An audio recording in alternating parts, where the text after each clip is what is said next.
70% of those words are Latin, like microscope. This is Latin. And then Greek is about 11%, and that these words often involve science and philosophy and school, like scholarship, school. Those are Greek words, because the Greeks, think of, they were these great philosophers, and those are words they talked about. And they talked about words like astronomy. We have an Old English word like star, and then there's like, let's see, astro, and let's see, they move up, like the Latin word, I guess, or maybe the Greek word is astro. I'm forgetting that now. But other words like water is Old English, or plain. If you think of this, and I meant to do this, if you picture this like a cake, and this is the bottom layer of the cake, Old English is where it started, and we built into Old English. And most of the words we really talk with are from Old English. It's much more than this 20%. Because all of the, the basic sight words that you have to learn, the fry, those basic sight words, 100% or very close to it are Old English words. And in the newspaper or a book you read, maybe 80% of it is going to be Old English words. It's plain words like the, that, this. They're all Old English. So if this is the lowest layer of a cake, then the next layer is this Latin layer that gets built in, like, again, if we have water is Old English. Aqua, like aquamarine, that's Latin. And then the Greek word is hydra. Okay? Anytime you have Y, a medial Y, that's always Greek. Hydra, hyperactive, Greek. And if it has to do with medicine, it's Greek a lot, usually. If it has to do with medicine, cyberscope, cyberspace, cyber, type, gymnasium, that's all Greek. If you have that Y in the middle, it's a guarantee that it's Greek. If it has like a PH, like in telephone, it's a guarantee that it's Greek. Physiology, it's Greek. It has to do with medicine, and it has PH and F. It's just cool once you know these things. Now, there's a book that I thought I'd brought, but apparently I didn't, and it's on the back. It's in this handout. And it's by Suzanne Carricker, and it's called Word Detective, Discovering the History of the English Language. It would be a wonderful, it's very easy to follow. It's a very user-friendly book, and it's wonderful. And it could be a great course of study that you'd learn all these things. Or like, if you have a silent P at the beginning of a word like psychology, it's Greek. I mean, you just know these things. Or if you have, this is cool,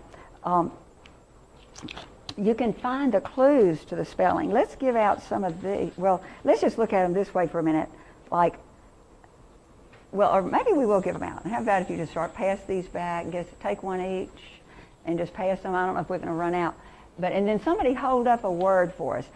You can find clues. Okay, yeah. So, and great. Can I show that one? New. Okay, who has something that goes along with K-N-E-W?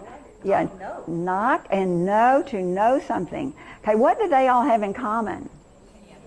Yeah, the K-N, and that's all Old English. You would learn this in that Word Detective book that's on the last slide of your handout.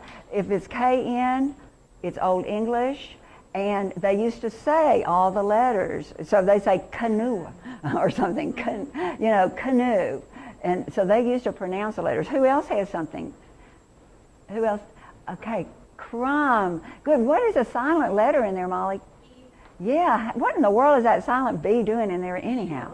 Does anybody have something related? Oh, good. Yeah. Crumble. And this one's going to be a different word. But it has a silent B, but it's going to be a different one. Crumble. So do you hear the B in Trish's crumble? Yeah. So what I want you to think of is, if you have to have spelling words, they're having a spelling test, and one of the words has a silent letter, and you think, good grief, why do they have to put that B in there? I mean, why do I have to remember that B? But if you can think in terms of crumble, there the B is it was hiding in crumb, but it came out of hiding. It came out of the closet in crumble. So okay, now, Lisa, what if you tell us yours? Debt. Good, debt. So then what if I hold it up here? Debt. Okay, debt. What's our silent letter? Yeah, what in the world is that silent letter in there? And I have to remember it. Does anybody have something related? What kind of, good, yes, Andrea. Yeah, Andrea. Debit. Can a debit card get you in debt? Isn't that cool? And this is no accident. It's because the word debt comes from the Latin root debitus. I'm not sure if I'm pronouncing it right. Debitus. So the debitus, let's say the Latin word. Am I saying it right, Molly? You know Latin. Is it debitus? Okay. So what if we say debitus? We'll hope that's right. Can we say debitus? Is the B in there? It came out of the closet. So we can, if we think of debt and debit, who else has one? 2. 2. Anybody related to 2? Yeah, twin. 12. Okay. Oh, and so this is an Old English word. All TWs are an Old English word. Okay? They all have something to do with 2.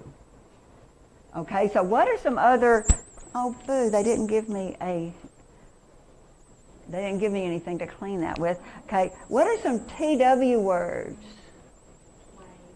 Yeah, tell me again louder. Twain. Twain. Twain and twine. And so, but twain is like between two things kind of when you twine. Like to cut in twain. Yeah, to cut in twain. Oh, you're cutting it into, I'm trying, yeah, my brain. Twain, to cut in 2. Okay, and twine. Show me, make twine with your fingers. You twine is 2 things. What else has a TW? It means to do with 2. It came from Old English. What is a twins? Twin and what now, Margaret? Twang. Okay, you twang, it goes back and forth. Twinkle goes on and off. What about, where's Beverly sitting? She's in between 2 people. How cool is that? Say again? Twitter. Oh, Twitter. Yes, Twitter is an Old English word. So it might have been an Old English word. Yeah, so isn't that cool? So even Twitter so if we're at the top of this cake, English is adding new words all the time. Like, what are some of these words? Hip hop, blog. Who in here has a blog or ever goes to a blog? Yeah. And geek. Anybody here a geek? If they are, I need you. I'm glad you're running my equipment. Geek, this is good. Tweet. Like to tweet, and when you Twitter. Okay. And so even, how cool is that even when we make up a new word, TW still means 2. And it's because it's related. You go with the same root words and you end up being related. Who else has a word? Anybody? Oh, hymn. Like to sing a hymn in church. Oh my gosh, why do we have this silent letter? What's a silent letter? Yeah, before we show yours, but I'm glad you showed it, but can anybody just think of a word where the N comes out of the closet? Hymnal. Hymnal. Yay. Is that what you're going to say, Molly? Yeah. Hymnal. And what is yours? Hymnist.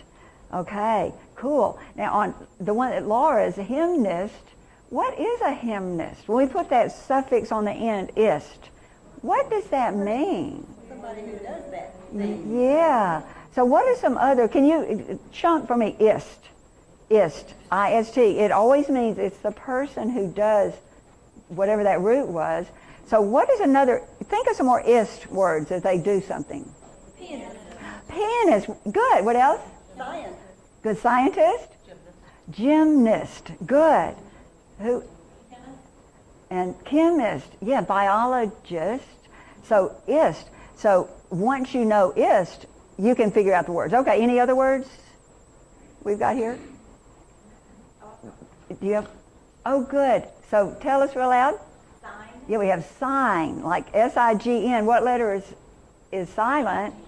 And where's some words where it comes out? Can you hold them up or tell us? Signal.